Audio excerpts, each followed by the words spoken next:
wanted to video some of my flowers that have bloomed so far this year. I haven't got them all planted even, but we're getting there. These came back from last year, which is awesome, and so did these little pansies and that one. I did plant these. Oh, those haven't been planted. I did plant those, so those are cool. My flowers are gonna bloom. Well, some of my roses have already bloomed. Look at that. Oh my goodness. And these are spreading out.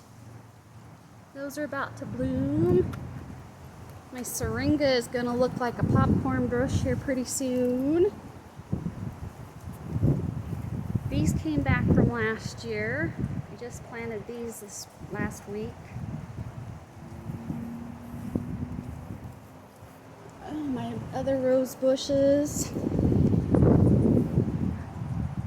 This came back from last year. I've got a yellow rose about ready to bloom there. I've got this geranium and this geranium. We're gonna get a storm here in a minute, so I gotta be quick. My irises, I gotta weed those.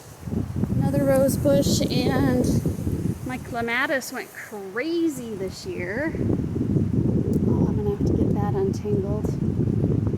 Well, I'll do that later. Anyway, so there's that. And then my next video, I'm gonna show you a brand new, well, I'll just do it right now. Brand new robin's nest that we just found, and hopefully it'll survive because these are pretty low to the ground. And there are